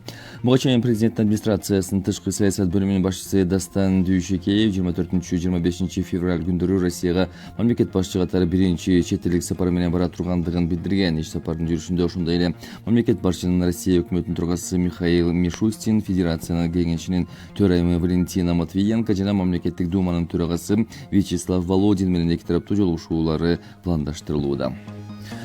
Жергиликтүү кеңештерге шайлоо добуш берүүчүлөрдүн акыркы тизмеси 1 апрелге чейин түзүлөт. Борбордук шайлоо комиссиясы маалыматына ылайык тизмеге биометрикалык маалыматтарын тапшырган 18 жаштан жогоркулар кирет. 448 жергиликтүү кеңешке шайлоо 11 апрелде өтөт. Кыргызстан Россиянын коронавируска каршы спутник вакцинасын каттады. Бул тууралуу биринчи радиого түз эфир учурунда Республикалык эмдөө борборунун жетекчиси Гүлбара Эшен-Апысова билдирди. Анын айтымында вакцина алынып келсе, март айында эмдөө жумуштары башталат. Ал 3 этап менен жүргүзүлөт. Биринчи этапка Чүй областы, Бишкек жана Ош шаарлары камтылган. Биринчилерден медицина кызматкерлери, мугалимдер жана күч органдарынын кызматкерлери эмдөөдөн өтөт. Бишкекте Дүнөк банктын каржылоосунда оңдолуп жаткан 2 оорукананын ремонт иштери аяктап калгандыгын мэриядан кабарлашты. Улуттук госпиталь менен эне жана баланы коргоо улуттук борбордун бөлүмүндөгү ремонт иштери COVID-19 ыкчам чара көрүү долбоорунун алкагында жүргүзүлүүдө. Графикке ылайык реконструкция ушул айдын аягына чейин бүтөт. Бишкек-Ош жолунун 223-чакырымы кар көчкүдөн тазалангандыгын Транспорт, архитектура, курулуш жана коммуникация министрлиги билдирди. Жол кызматкерлеринин күчү менен жол тазаланып, кыймыл калыбына келтирилди. 23 февралда болжол менен саат 18:30 чамасында Бишкек-Ош жолунун 223-чакырымда кар көчкү түшүп, жол жабылган. Россиянын Европа бөлүгүндөгү катуу ызгаар сук циклон Түркменистанын аймагына жакындап калгандыгын синоптиктер айтууда. Бир апталык жылуу аба ырайынан температура акырындык менен орточо климаттык нормага чейин төмөндөдү жана жакынкы күндөрү минус көрсөткүчүнө жетери белгиленди. 23 февралдан 24 февралга чейин борбор шаарда +2, +4 градустан -6, -8 градуска чейин түшөт. Ош шаарында студенттер жана мекеме ишканалардын кызматкерлери арасында волейбол боюнча турнир жыйынтыкталды. Ага 34 команда катышып, спортчулар өз чеберчилигин көрсөтүштү. Ошондой эле областтык ат майданында дагы Ош шаарынын мэриясы ат оюндарын уюштурду. Жеңген командаларга баалуу белектер менен кызыктыруучу сыйлыктар тапшырылды. Бүгүн 24 февралда Бишкектин айрым аймактарында электр жарыгы өчүрүлөт. Түндүк электр ишканасы маалыматында эртең мененки 9:30-тан 12-ге чейин 7-кичи райондо жана Профсоюз, Месароша көчөлөрүнүн кесилишинде 9:30-тан 15-ге чейин Толокмолдо, Васильев, Фиолетовый көчөлөрүндө жана Алтай менен Каарман Кууш көчөлөрүнүн кесилишинде. Жана ошондой эле Ала Тоо жаңы конушунда саат 10-дон 17-ге чейин Токтогул, Гоголь, Сагынбай, Манасчы, Москва, Сүйүнбаев жана Осмонкул көчөлөрүнүн кесилишинде, Кайназаров жана Профсоюз көчөлөрүнүн кесилишинде 15:30-тан 18-ге чейин Махатма Ганди, Саадаев көчөлөрүнүн жана Кожобергенов, Витебский, Кууш көчөлөрүнүн кесилишинде болбойт. Бул учурда оңдоп түзөө жумуштары аткарылат. Эми валюталар курсу менен тааныша алыңыздар. 1 Америка доллары 84 сом 64 тыйын, евро 102 сом 43 тыйын, 1 орус рубль 1 сом 13 тыйын, казак теңгеси 20 тыйынга бааланууда. Бүгүн Чүй жана Талас областарында ауанын температурасы 2-7, Ош, Жалал Абад жана Баткен областарында 3-8 градус жылуу болсо, Ысык Көл, Нарын областарында ауанын температурасы 6-11 градуска чейин жогоруласа, бүгүн Бишкек шаарында ауанын температурасы 4-6 градус жылуу. Рахмат, Бакыт. 8-тен 6 мүнөт өттү. Программабызды улантабыз. Сиздер угуп жаткан биринчи радиодо таңкы бурулуш программасы. Урмат Жээнбеков, Гүлжан Каражанова. Бизди Facebook аркылуу көрүп жаткан угуучуларыбыз дагы бар. Алар дагы өзлөрүнүн суроолорун биз талкуулаган темаларга калтырышууда. Биз уктуруубуздун 3-чү бөлүгүнө келип жеттик. Бүгүндөн баштап 2 күнгө өлкө башы Садыр Жапаровдун Россияга расмий иш сапары күтүлүүдө. Бул жаңыдан кызматка киришкен өлкө башчынын чет өлкөгө болгон алгачкы визити. Бүгүн Москвада Россия Федерациясынын президенти Владимир Путин мамлекет башчы Садыр Жапаровдун сүйлөшүүсү боло турганын Кремлдин маалымат кызматы кабарлады. Анда жолугушууда саясий, соода, экономикалык, маданий, гуманитардык чөйрөдө Россия-Кыргызстан кызматташтыгы тууралуу сөз болоору пландалууда. Мындан сырткары Евразия интеграциялык бирикмелердин алкагында өз ара кызматташуунун актуалдуу маселелерин талкуулоо каралып жатканы билдирүүдө айтылат. Тарыхый маалыматтарда кыргыз-орус кызматташтыгы эл достугунун түптөлүшү мындан мурунку кылымдарда башталганы жазылат. Узакка созулган жылуу мамиле өлкө көз карандысыздыгын алган жылдары андан дагы чыңдалып, бүгүнкү күндө Россия өлкөнүн бирден бир артараптуу кызматташтыкты арттырган өнөктөшү, инвестиция салууда Кытайдан кийинки орунда турат. Жыл өткөн сайын соода жүгүртүүнүн көлөмү өсүп, экономикалык байланыштар бекемделип турат. Биз азыр дипломатиялык академиянын профессору, толук жана ыйгарым укуктуу элчи Аскар Бешимов менен дал ушул кыргыз-орус кызматташтыгы тууралуу баарлашып алалы деп турабыз. Түз байланышта биз менен Аскар Жолчубекович турат. Саламатсызбы, Аскар Жолчубекович? Саламатсызбы? Мына бүгүндөн баштап өлкө башчы Садыр Жапаровдун Россияга расмий иш сапары күтүлүп жаткандыгы маалым болууда. Алгач мына ушул расмий иш сапардын маанилүүлүгүнө токтолсоңуз. Маанилүү боюнча Россия, Орусия бүгүн Кыргызстан үчүн эң негизги өнөктөш болот. Бул саясий, экономикалык, маалымат айдында, аскердик тармактарында бизде эң негизги өнөктөш. Эми сиз будан мурун айттыңыз, туура Кытай соода жүгүртүү көлөмүндө биринчи орунда, бирок негизги стратегиялык товарлар Кыргызстанга так ошол Россиядан бизге келет. Ошон үчүн биз бул Орусия менен түзгөн мамилебиз бул милдеттүүбүз. Андан сырткары 1 миллионго жакын биздин мекендештерибиз ошо Орусияда бүгүнкү учурда эмгектенип жүрөт. Негизги бул өзгөчөлүгү бул биздин президент мына бир ай өтпөстөн инаугурациядан кийин биринчи эл аралык сапары. Бул бет ачар деген ойдомун. Неге дегенде биздин президентибиз Кыргызстанда белгилүү саясатчы болгону менен, бирок эл аралык айдында ал белгисиз бүгүнкү учурда адам. Ошон үчүн бул бет ачар деген ошону менен азыр эң ири баягы Орусиянын президенти менен жана башка парламенттин жетекчилери менен жолугушууда. Ошон үчүн азыр биринчи баягыдай анык бир көз караш түзүлүшү деген процесс. Ошон үчүн мен ойлойм, бул бир чоң жетишкендиктер же чоң чечимдерге, бир келишимдерге кол коюу бул иш сапарда аны күтүүгө болбойт деп бул менин жеке оюм. Неге дегенде бул баягы бет ачар болуп атат. Ошонун ичинде көп маселелер талкууланат. Ага жараша бул талкуулоо боюнча бул эки тарапта болот. Биринчи, Кыргызстандын келечеги бул жаңы президенттик башкарууга өтүүсү менен өзүнүн келечегин кайсы багыттарга алынат. Анан ошонун ичинде Орусиянын дагы көз караштарын, алардын кызыкчылыктарын канчага биз колдоого тийишпиз. Башкача айтканда, бул Атамбаев, Жээнбеков акыркы жылдары президент болгондо алардын саясаты уланабы же башка бир өзгөрүүлөр болобу? Өзгөрүүлөр болсо дагы канчалык? Андан сырткары эми көп дагы арабызда мамилебиз бар. Бул эл аралык мамилелер, эл аралык уюмдардын ичинде, Борбордук Азияда кызматташуу боюнча. Ошого жараша мен ойлойм, бул жалпысынан чоң бир магистралдуу түрдө биздин көз карашыбыз бир сынга эмес болсо да бир калыптана турган бир көз карашка ээ болот го дейм. Аскар Жолчубекович, сиз өлкөнүн тышкы саясатында көп жылдан бери айрыкча ушул Россия, Кытай, Орто Азия мамлекеттери менен тыгыз иштештиңиз. Россиянын мисалын алганда, бүгүн ушул баштала турган жолугушуунун жүрүшүндө өлкө башчылары соода, саясий, экономикалык, маданий, гуманитардык чөйрөдө сүйлөшүүлөрү айтылууда. Ушул белгиленген ар бир тармакты өзүнчө кеп кылууга арзыйттан, анын ичинен соода экономикалык кызматташтык тууралуу сөз болгондо, Россия Федерациясы көп жылдардан бери Кыргызстандын негизги соода өнөктөшү болуп келет. Соода алака көбүн эсе ушул кайсыл тармактарга мүнөздүү? Россия менен болгон соода алака. Россия менен бирден бир биз кандай десем, көз карандыбыз бул газ, бул күйүүчү майлар, бул жыгач, бул темир. Андан сырткары баягы көп бизде деле баягы эл колдонгон күнүмдүк товарлар дагы ошо Россиядан келет бизге.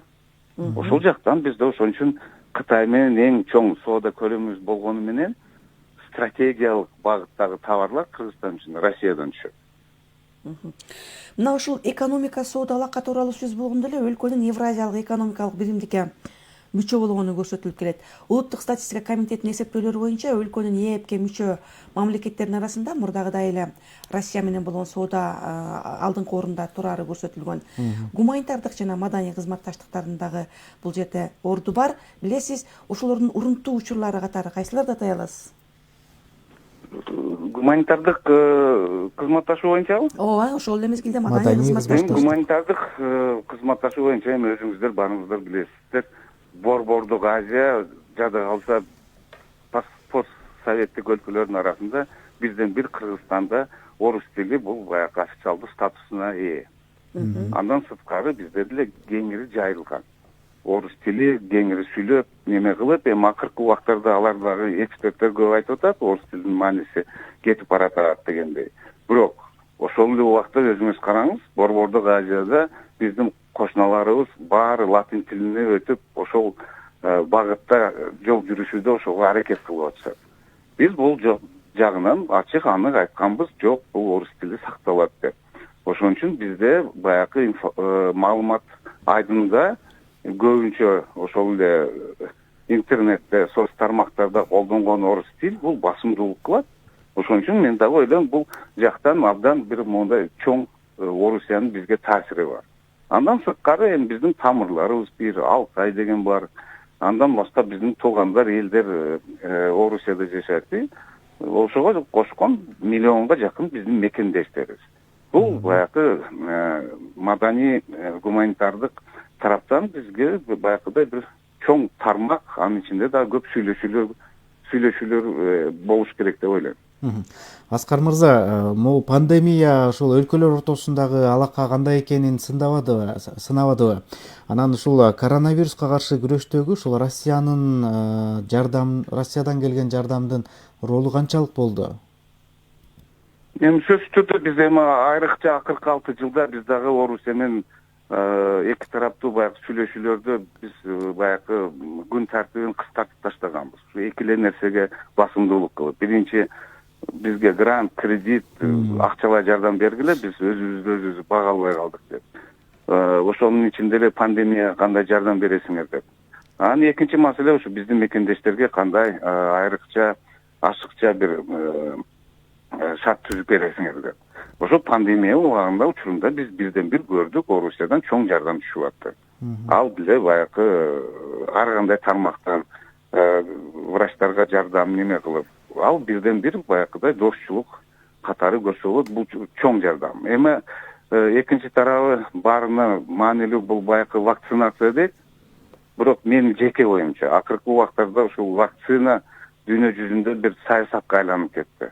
Бүгүнкү учурга чейин эми бизде дүйнөлүк саламаттык сактоо уюмунун атынан бирден бир ушул вакцина бүт бар жок жагынан изилдөө өтүп, ушул так аныкталды деген эмгиче маалымат жок. Ошон үчүн эми азыркы ошол учурда эми Россия тарабынан бизге Спутник V боюнча деле сүйлөшүүлөр жүрүп жатат. Ал жактан эми жардам болсо дагы, бул менин оюмча баягы жоктон жогору дегендей жакшы эле көрүнүш болот го. Мына Россия менен болгон стратегиялык өнөктөшпүз, анан кийин ар тараптуу кызматташтык бар экенин сиз дагы айтып атасыз. Мына аскерий кызматташтык анын катарында коопсуздук жаатында дагы көрүнөрлүк алака бар. Бул жаатта кол коюлган кызматташтыктын алкагында Россия Кыргызстанга мындан мурун бир нече жолу аскер техникалары, ок-дары, курал жарагындагы жардам бергени бар. Пандемия учурунда Россия Кыргызстанга аскердик медиктерин дагы жиберди. Бул стратегиялык өнөктөштүк алакасы канчалык деңгээлде экенин көрсөтүп турат. Мен ойлойм, бул Орусиянын дагы Россиянын Борбордук Азияда өзүнүн кызыкчылыктары бар. Ал дагы чоң ири өлкө болгондон кийин өзүнүн таасирин күчөтүүгө кызыктар. Ошонун ичинде сөзсүз түрдө Борбордук Азияда биздин өзүбүздүн ордубуз бар, Кыргызстан. Бирден бир ошол таасирди күчөтүү бул коопсуздук аркылуу болот. Кантта бизде аскердик, Россиянын аскердик базасы бар. Анан сырткары баягы көп коркунучтар Афганистан тараптан болуп атат. Акыркы убактарда өзүңүздөр билесиз, диний экстремизм, сепаратизм боюнча күчтөнгөн ар кандай күчтөр дагы пайда болуп, Сирия согуш бүткөндөн кийин алар Афганистан, Пакистанга. Ал жактан биз үчүн ошол орус эксперттер айткандай, бул Россия биз үчүн бир зонтик катары кабыл алса болот. Анан сөзсүз түрдө анын таасири абдан күч, бул дагы ошол биздин стратегиялык өнөктөшкө туура келген нерсе. Аскар Жолчубекович, эми ушул айрым шаар тургундарына дагы жүргүзүлгөн сурамжылоого орун берели, анан сиз менен маегибизди уланталы, сиз байланышта болуптуңуз. Кыргызстанга Россия жакшы мамиле кылат, жакшы жардам берет, аябай жакшы жардам берет. Ошо орустар менен эле келип атпайсызбы көп жылдан бери. Эми эки өлкөнүн мамилеси чынында кандай экенин мындай айта албайм, бирок мамиледе болуш керек да, потому что бизде определенный эң көп миграция Россияда да. Ошол себептен, чтобы ал жактагы биздин жарандар кыйналбаш үчүн жакшы мамиледе болуш керек. Мен ойлойм, президент поменялся, мамилени өзү түзөт да. Сейчас пока неизвестно, но я думаю, нормально болот. Биздин ушу Садыр Жапаров өзү барып чечсе болот эле ушундай маселени, например. Ачык айтканда биздин посольстволор жакшы иштей албайт. Бетине эле айтайын. Вообще колунан бир жумуш барсаң эч ким чече албайт. Андай баштан көп нерсе өттү менин башыманчы. Мен Россияга барып тилантип иштеп мигрант болгон эмесмин. Бирок менин жакындарыман, тааныштарыман, кесиптеш, группалаш көйлөп барып иштеп жүрүшөт. Жакшы, ошол жактан барып, үй алып, ошол жактын гражданствосын алып кеткен тааныштарым көп. Анан жакшы эле деп ойлойм. Плюс жагы көйлөп болот атпайбы? Россия боюнча бир эле биз эмес, Казакстан деле, Россия деле, Казакстан деле, Өзбекстан деле эч ким алар деле мигрант болуп жүрбөйбү. Тыгыз жакшы мамиледе болсок жакшы го дейм да. Мынакей Аскар Жолчубекович, мына экспресс сурамжылоонун угуп өттүңүз. Бул жерде көбүнчө ошол жарандарыбыз эмгек миграциясынан бир аз жабыркап, айрыкча бул боюнча элчиликке барган учурлары жөнүндө дагы айтып жатышат. Бүгүнкү күндө дүйнөнүн 27 мамлекетинде Кыргызстандын дипломатиялык өкүлчүлүктөрү бар. Мунун көбү дагы Россияда ачылган. Буга себеп болгон жагдай катары ал жакта эмгек мигранттарынын көп экени айтылып жүрөт. Мына эксперттердин айтуусунда дип өкүлчүлүктөрдүн көп болушу өлкөлөр ортосундагы кызматташтыктын деңгээлин кабарлайт экен. Бирок сан менен сапат кандай айкаштырылып жатат сиздин баамыңызда? Туура, бул баягы миграция маселеси абдан бир чоң көйгөй. Биздин миллионго жакын жараныбыз бар, мекендештерибиз Россияда. Ошонун ичинен эксперттин баамы боюнча 5,5 миллион бул эки жарандуу Россияда, Кыргызстанда жарандыгын алышкан. Сөзсүз түрдө ушундай чоң кандай көлөмдө эл көчүп баруу, ал жакта жумуш издөө боюнча, ал жерге жашоо боюнча ар кандай кыйынчылыктарга дуушар болот. Эми биз ал кыйынчылыктар Кыргызстанда деле бар. Ал ошо кылмыш кылуу, жумушсуздук, ар кандай социалдык тармактан жабыркануу.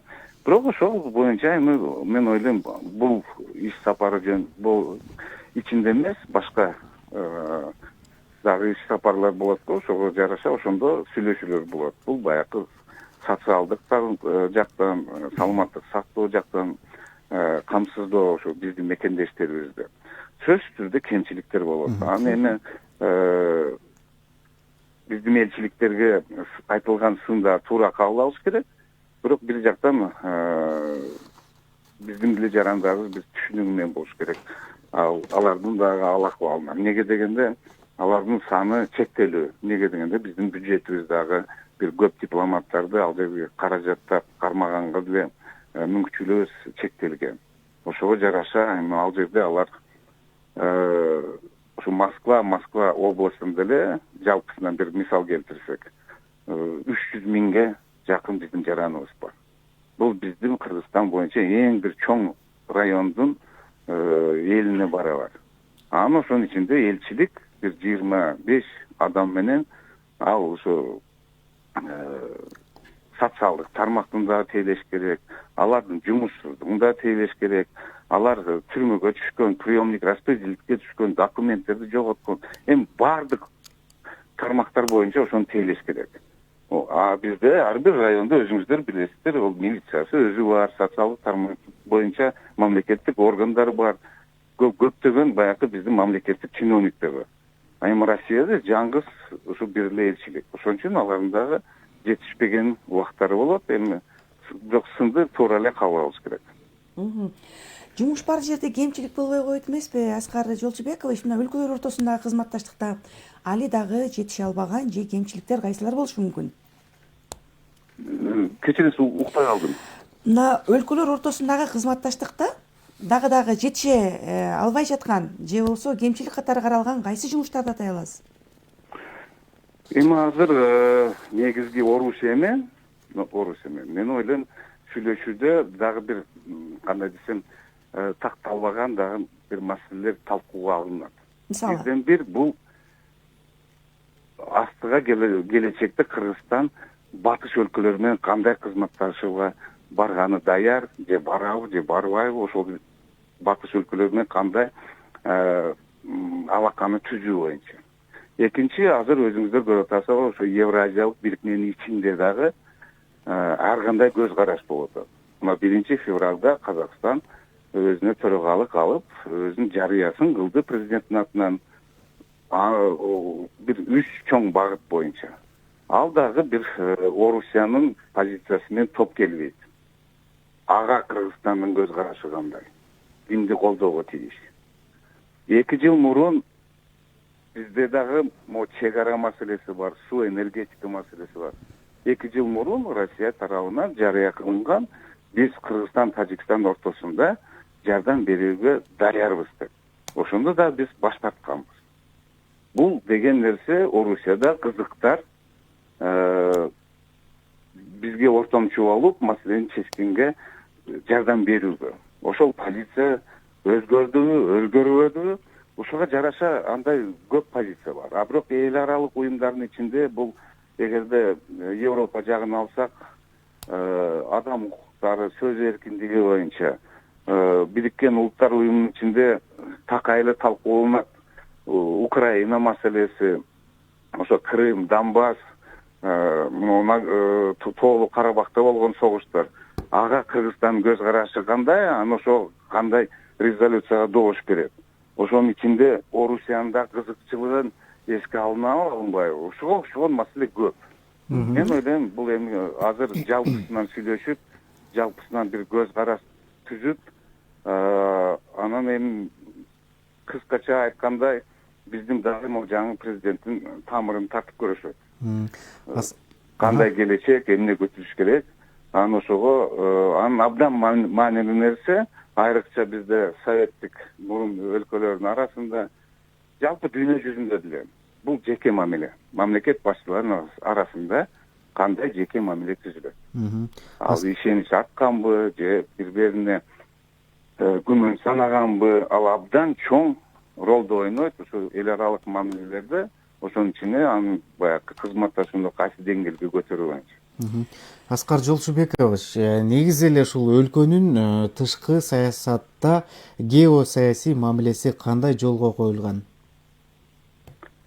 Эми бирден бир баягы бизде деле теория дипломатияда айтылган тышкы саясат ал өзү менен өз алдынча эч качан болбойт. Бул ички саясаттын уландысы. Ошо Кыргызстандын ичинде болуп аткан кайсы процесстер болуп атат, элдин жашоосу, саясий ар кандай окуялар, ошону биз тышкы дүйнөгө проекция кандай кылабыз? Ошон үчүн эми бул сиздин сурооңузга жооп дегенде, мына биздин Кыргызстандын ичинде болуп аткан кырдаалды өзүңүз көрүп атасыз, өзүңүздөр деле баа берип атасыз. Ушунун күзгүдөй болгон кандай чыкканы бул тышкы саясаттары ошого окшош болот. Мына эми ушул жерде стратегиялык өнөктөштүк тууралуу дагы кеп кылып кетсек, Кыргызстандын стратегиялык өнөктөшү Россия. Кайсыл учурда стратегиялык өнөктөш деп атоого болот? Жакшы суроо бердиңиз.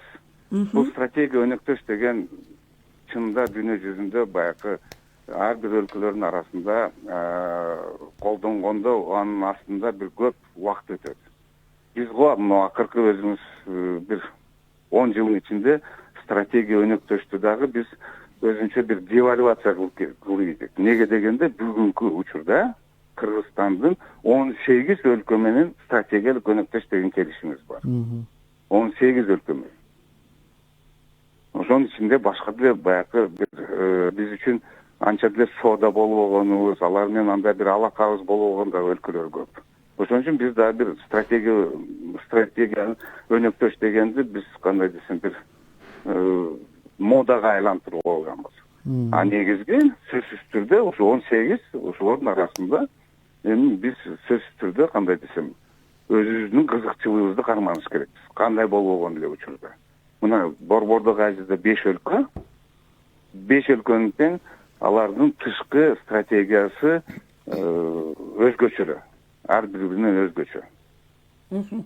Аскар Жолчубекович, президент Садыр Жапаровдагы ушул ант берүү аземинде Кыргызстан көп векторлуу мамиле түзөт, саясат жүргүзөт, тышкы саясатта деп айткан эле. Демек, мындан Кыргызстандын дагы мына ушул жаатта тышкы саясатта бир кайсы бир деңгээлде бир жакшы жыйынтыктарга жетишет деген ойдо баамдасак болобу? Болот. Эми биз кандай десем, бул убакка чейин канча бизде президент болгон, Акаевден баштап, баары эле көп тараптуу өзүбүздүн кызыкчылыгыбызды көздөгөн, балансталган тышкы саясатты өткөзөбүз деп айтып келген, бирок иш жүзүндө ал аткарылбай калган. Азыр жаңы президентибиз тышкы эл аралык аренада таанымал эмес адам. Чоң мүмкүнчүлүк ачылды. Чынында баягы кагаз жүзүндө эмес, ишке ушундай бир көп векторлуу тышкы саясатты өткөзүүгө. Анан эми мен азыр ушул убакка чейин бир ишенбөөдөн алысмын. Бул инаугурация болду. Канча элдин ишенимин алды, антын берип, анан ушул сөздөрдү айткандан кийин мен дагы толук ишеничтемин, анан үмүт бар. Ушул кагаз жүзүндө калбай, чыныгы рахмат сизге. Эл аралык мамилелерге чыгат деп. Аскар Жолчубекович, рахмат сизге, ыраазычылык билдиребиз.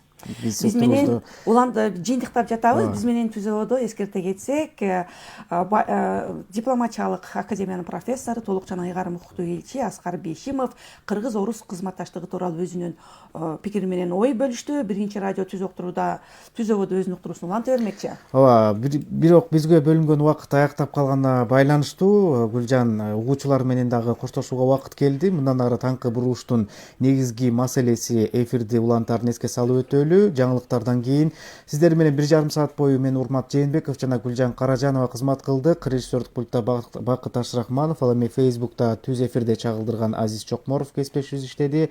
Иш күнүңүздөр ийгиликтүү улансын. Саламатта калыңыздар.